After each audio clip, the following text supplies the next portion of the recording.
Ndagusuje kandi nkwaye ikaze wewe wahisemo kwicana Drama TV Rwanda. Njyewe uri kumva ni Musa Adil. Nkwaye ikaze kuri uyu munsi w'itariki 26 z'ukwezi kwa gatatu umwaka 2026.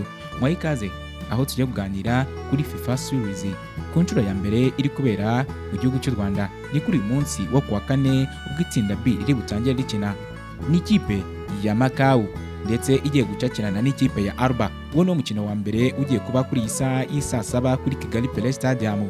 Mbere yuko iyi mikino ikinwa, reka mbanze ngutembereze Kigali Pelé Stadium urebe uburyo iri gusa imitako ndetse n'amavugurura agiye atandukanye. Nkwaye ikaze, ibuka gukora subscribe nimba koko wumva tuzatubana umunsi ku munsi, ukagenda umenya amakuru agiye atandukanye y'imikino ndetse n'iyi mikino ya FIFA Series yose ukazajya ugenda uyikurikirana hano gatanu ku kandi kuri Drama TV Rwanda. Kigali Pelé Stadium mu isura nshya nyuma yo kuvugururwa. Kigali Pelé Stadium igaragara mu isura nshya nyuma yo kuvugururwa ndetse ibice byayo byinshi byarahindutse, dore ko hari n'ibindi bice byashyizwemo bundi bushya, ibindi bimwe biravugururwa. Ni stade igiye kuberaho imikino ya FIFA Series ku nshuro ya mbere, ndetse akaba ari no ku nshuro ya mbere iyi mikino igiye kubera mu gihugu cy'u Rwanda.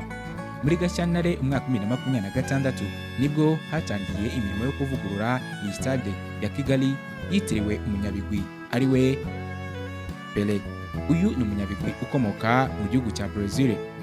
Uyu munyabigwi kandi yitabye Imana mu mwaka 2022 ku itariki 29 Ukuboza. Imana imuhereze iruhuko ridashira. Mu by'ingenzi byavuguruwe kuri iyi stade ya Kigali Pelé Stadium, ni stade kandi yakira abantu 7,000. Harimo umwanya uri hafi y'ikibuga ndetse n'amarange, dore ko iki kibuga cyari kiri inyuma hari sima. Abantu benshi bazaga uburyo iyi sima yazavanwaho, dore ko iyo imvura yagwaga bamwe mu bakinnyi bahanyereraga bikaba byateza impanuka ibereye hanze y'ikibuga.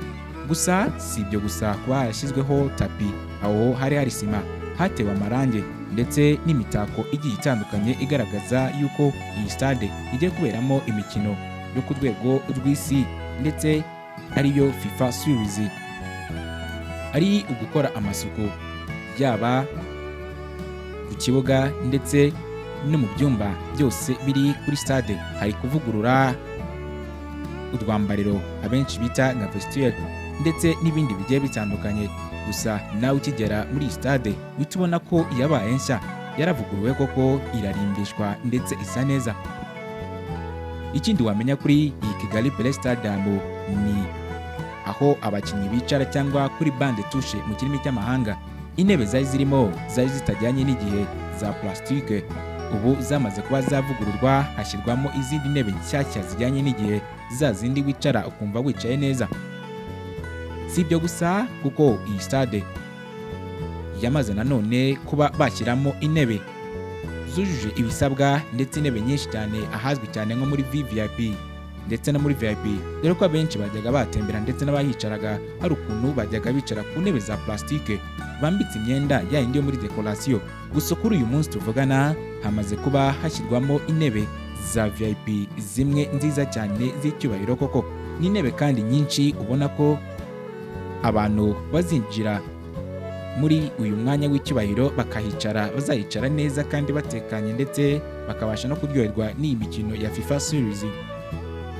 Si ibyo gusa, kuko ku kibuga hasi hamaze kuzengurutswa icyo bita amascreen ajyanye n'icyerekezo, amwe abarizwa ku bibuga mpuzamahanga cyangwa nk'abarebye ikibuga cya Stade Amahoro. Amascreen ari hasi ku kibuga, amwe yayandi yerekana ibyo twakwita nko kwamaza abaterankunga ndetse n'ibindi bikorwa bigiye bitandukanye, kwacisha ubutumwa bugufi ndetse n'ibindi. Ayo ni amascreen abarizwa ku kibuga hasi, nayo bita red screen.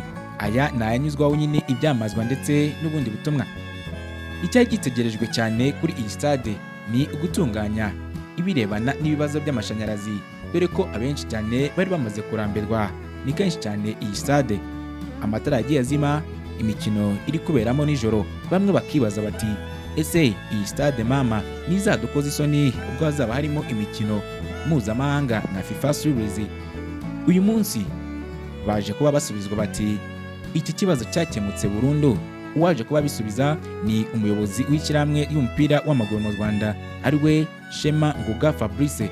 Yavuze ati iki kibazo cyarakemutse burundu. Ati ikibazo cyarakemutse, cyari ikibazo cya installation imaze imyaka myinshi cyane, nanjye nazi uko ingana.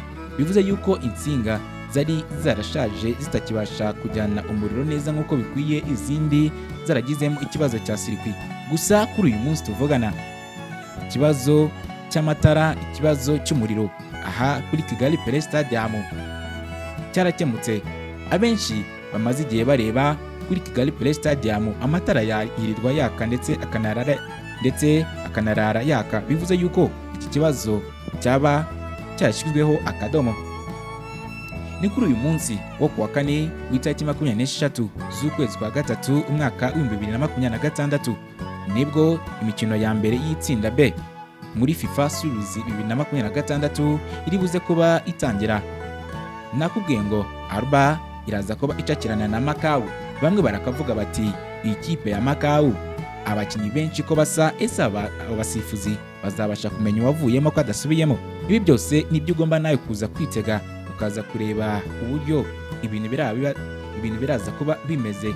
11 b'abazungu ba nyabo, atari babandi birwaga bamwe bavuga hirya no hino.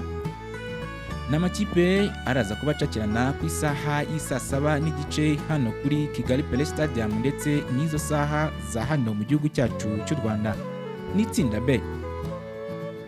Ndetse nyuma y'uyu mukino haraza kuba undi mukino w'ikipe ya Tanzania, aho nayo iza kuba icakirana n'ikipe ya Liechtenstein. N'ikipe nayo iza kwitegwaho byinshi cyane. N'umukino nawo uri buze kuba uba ku isaha y'isa 10:30 za hano mu gihugu cy'u Rwanda kuri Kigali Pelé Stadium. Ni Kigali Pelé Stadium ni isura nshya ndetse initezweho gushimisha benshi cyane. Ni imikino rero abantu benshi bakanguriwe kuba bajya kwirebera, dore ko amatike yamaze kuba ashyirwa hanze. Ahasanzwe ni 2,000, ahatwikiriye ni 5,000. Gusa aka kanya muri VVIP ndetse na VIP iby'amatike byo ntibiratangazwa.